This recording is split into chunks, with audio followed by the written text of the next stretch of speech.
ओम गंग गणपते नमः। आप सभी का आपके अपने चैनल पर बहुत बहुत स्वागत है।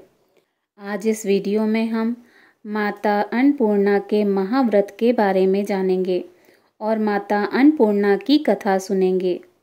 माँ अन्नपूर्णा माता का महाव्रत मार्गशीर्ष मास के कृष्ण पक्ष की पंचमी तिथि से प्रारंभ होता है और मार्गशीर्ष शुक्ल षष्ठी को समाप्त होता है। यह उत्तोत्तम व्रत 17 दिनों तक चलने वाला व्रत है। व्रत के प्रारंभ के साथ भक्त 17 गांठों वाले धागे को धारण करते हैं। इस अति कठोर महाव्रत में व्रती 17 दिन तक अन्न का त्याग करते हैं। फलाहार भी एक ही वक्त किया जाता है। कई भक्त इस व्रत को 21 दिनों तक पालन करते हैं। इस मान्यता के अनुसार व्रत मार्गशीर्ष कृष्ण प्रतिपदा से प्रारंभ होकर मार्गशीर्ष शुक्ल षष्ठी को समाप्त होता है। माता अन्नपूर्णा का व्रत व पूजन करने की विधि। अन्नपूर्णा माता के व्रत के दिनों प्रातःकाल जल्दी उठकर स्नान आदि से निवृत्त होकर स्वच्छ वस्त्र धारण करें और 16 दिनों तक माता अन्नपूर्णा की कथा का श्रवण करें और डोरे का पूजन करें और फिर जब 17वां दिन आए अर्थात मार्गशीर्ष शुक्ल पक्ष की षष्ठी को व्रत करने वाला सफ़ेद वस्त्र और स्त्रियां लाल वस्त्र धारण करें। रात्रि में पूजा स्थल में जाकर धान के पौधे से एक कल्प वृक्ष बनाकर स्थापित करें और उस वृक्ष के नीचे भगवती माँ अन्नपूर्णा की दिव्य मूर्ति स्थापित करें। पूरे घर और रसोई चूल्हे को अच्छे से साफ सफाई कर उस पर गंगा जल छिड़क कर शुद्ध करें। खाने के चूल्हे पर हल्दी कुमकुम चावल पुष्प अर्पित करें। धूप दीप प्रज्वलित करें। इसके साथ ही माता पार्वती और भगवान शिव जी की पूजा करें। माता पार्वती जी ही अन्नपूर्णा हैं। विधिवत पूजा करने के बाद माता से प्रार्थना करें कि हमारे घर में हमेशा अन्न के भंडार भरे रहें। माँ अन्नपूर्णा हम पर और हमारे पूरे परिवार पर एवं समस्त प्राणियों पर अपनी कृपा बनाए रखें। इन दिनों में अन्न का दान करें, जरूरतमंदों को भोजन कराएं। इस व्रत में अगर व्रत न कर सकें तो एक समय भोजन करके भी व्रत का पालन किया जा सकता है। इस व्रत में सुबह घी का दीपक जलाकर माता अन्नपूर्णा की कथा पढ़ें अथवा सुनें और भोग लगाएं। आइए सुनते हैं माता अन्नपूर्णा की व्रत कथा। अन्नपूर्णे सदा पूर्णे शंकर प्राण वल्लभे ज्ञान वैराग्य सिद्ध्यर्थम भिक्षाम देहि च पार्वती माता च पार्वती देवी पिता देवो महेश्वरः बन्ध्वा शिव भक्ताश्च स्वदेशो भुवनत्रयम्। एक समय की बात है। काशी निवासी धनंजय की पत्नी का नाम सुलक्षणा था। उसे अन्य सब सुख प्राप्त थे। केवल निर्धनता ही उसके दुख का एकमात्र कारण थी। यह दुख उसे हर समय सताता रहता था। एक दिन सुलक्षणा पति से बोली, स्वामी आप कुछ उद्यम करो तो काम चले। इस प्रकार कब तक काम चलेगा? सुलक्षणा की बात धनंजय के मन में बैठ गई और वह उसी दिन विश्वनाथ शंकर जी को प्रसन्न करने के लिए बैठ गया और कहने लगा, हे देवादिदेव विश्वेश्वर, मुझे पूजा पाठ कुछ नहीं आता, केवल आपके भरोसे बैठा हूँ। इतनी विनती करके वह 2-3 दिन भूखा प्यासा बैठा रहा। यह देखकर भगवान शंकर जी ने उसके कान में अन्नपूर्णा अन्नपूर्णा अन्नपूर्णा इस प्रकार 3 बार कहा। यह कौन क्या कह गया? इसी सोच में धनंजय पड़ गया कि मंदिर में आते ब्राह्मणों को देखकर पूछने लगा, पंडित जी अन्नपूर्णा कौन है? ब्राह्मणों ने कहा, तू अन्न छोड़ बैठा है सो तुझे अन्न की ही बात सूझती है। जा घर जाकर अन्न ग्रहण कर। धनंजय घर गया, स्त्री से सारी बात कही। वह बोली, नाथ चिंता मत करो, स्वयं भगवान शंकर जी ने यह मंत्र दिया है, वे स्वयं ही खुलासा करेंगे। आप फिर जाकर उनकी आराधना करो। धनंजय फिर जैसा का तैसा पूजा में बैठ गया। रात्रि में भगवान शंकर जी ने आज्ञा दी और कहा, तू पूर्व दिशा में चला जा। वह माँ अन्नपूर्णा का नाम जपता जाता और रास्ते में फल खाता, झरनों का पानी पीता जाता। इस प्रकार कितने ही दिनों तक चलता गया। वहाँ उसे चांदी सी चमकती वन की शोभा देखने में आई। सुंदर सरोवर देखने में या उसके किनारे कितनी ही अप्सराएं झुंड बनाकर बैठी थीं। एक कथा सुनती और सब मिलकर माँ अन्नपूर्णा इस प्रकार बार बार कहती थी। यह अगहन अर्थात मार्गशीर्ष माह की उजेली रात्रि थी और आज से ही व्रत का आरंभ था। जिस शब्द की खोज करने वह निकला था, वह उसे वहां सुनने को मिला। धनंजय ने उनके पास जाकर पूछा, हे देवियों, आप यह क्या करती हो? उन सब ने कहा, हम सब माँ अन्नपूर्णा का व्रत करती हैं। धनंजय ने पूछा, व्रत पूजा करने से क्या होता है और क्या यह व्रत किसी ने किया भी है? इसे कब किया जाए? यह व्रत कैसे किया जाता है और इसकी विधि क्या है? मुझे भी विस्तार से बतलाओ। वे कहने लगी, इस व्रत को सब कोई कर सकते हैं। 21 दिन तक के लिए 21 गांठ का सूत लेना चाहिए। 21 दिन यदि न बने तो 1 दिन उपवास करें। यह भी न बने तो केवल कथा सुनकर प्रसाद लें। निराहार रहकर कथा कहें।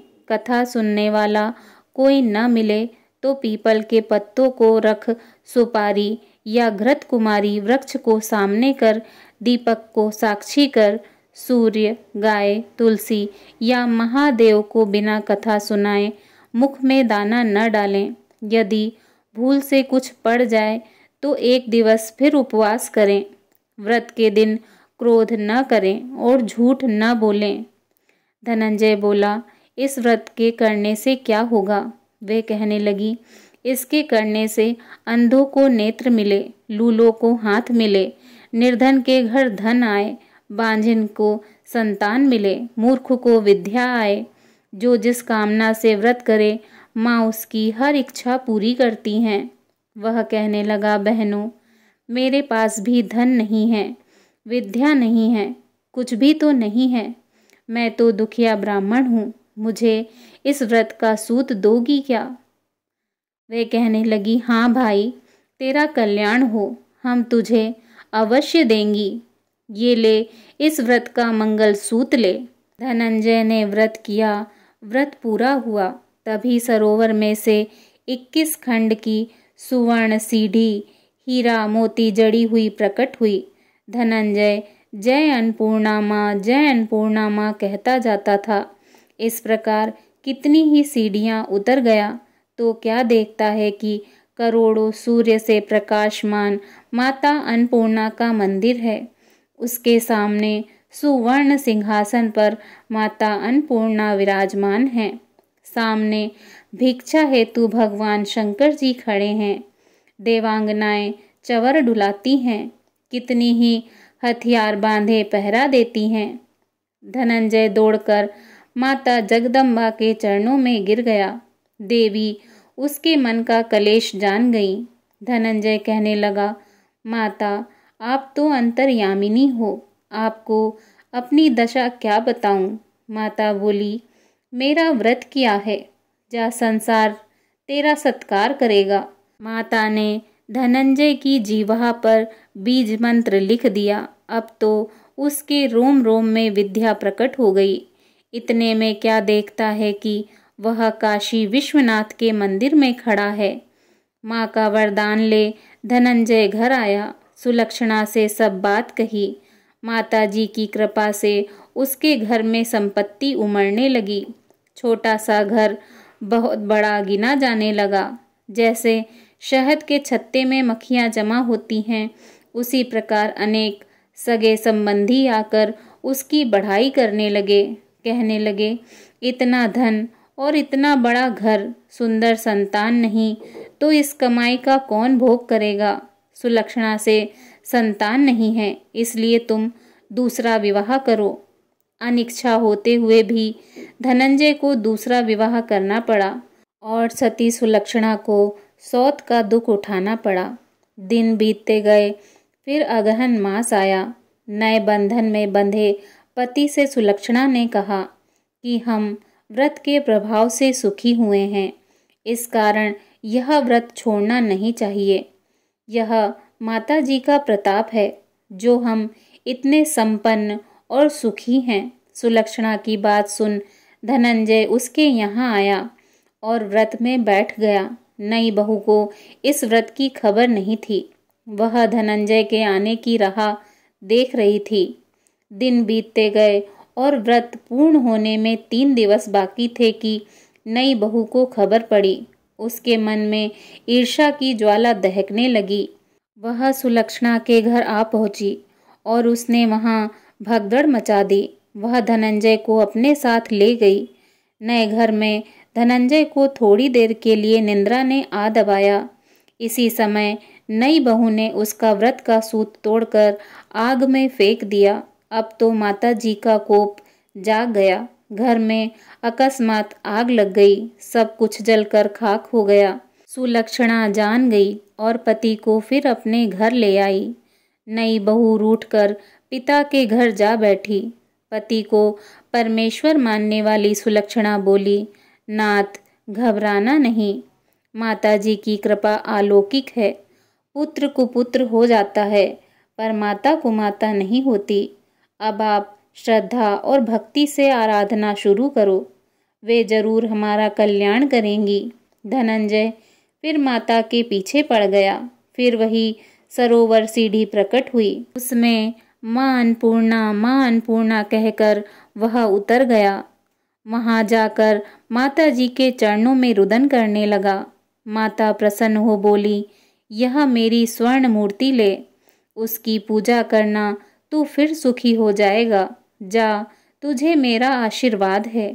तेरी स्त्री सुलक्षणा ने श्रद्धा से मेरा व्रत किया है, उसे मैंने पुत्र दिया है। धनंजय ने आंखें खोली तो खुद को काशी विश्वनाथ के मंदिर में खड़ा पाया। वहां से फिर उसी प्रकार घर को आया। इधर सुलक्षणा के दिन चढ़े और महीने पूरे होते ही पुत्र का जन्म हुआ। गांव में आश्चर्य की लहर दौड़ गई। इस प्रकार उसी गांव में निसंतान सेठ के पुत्र होने पर उसने माता अन्नपूर्णा का मंदिर बनवा दिया। उसमें माता जी धूमधाम से पधारी, यज्ञ किया और धनंजय को मंदिर के आचार्य का पद दे दिया गया। जीविका के लिए मंदिर की दक्षिणा और रहने के लिए बड़ा सुंदर सा भवन दिया। धनंजय स्त्री पुत्र सहित वहां रहने लगा। माता जी की चढ़ावे में भरपूर आमदनी होने लगी। उधर नई बहू के पिता के घर डाका पड़ा, सब लुट गया। वे भीख मांगकर पेट भरने लगे। सुलक्षणा ने यह सुना तो उसने बुला भेजा, अलग घर में रख लिया और उसके अन्न वस्त्र का प्रबंध कर दिया। धनंजय, सुलक्षणा और उसका पुत्र माता जी की कृपा से आनंद से रहने लगे। माता जी ने जैसे उनके भंडार भरे वैसे सबके भंडार भरे। तो प्रेम से बोलिए, जय मां अन्नपूर्णा, जय मां अन्नपूर्णा, जय मां अन्नपूर्णा। जय हो मां, आपकी सदा ही जय हो।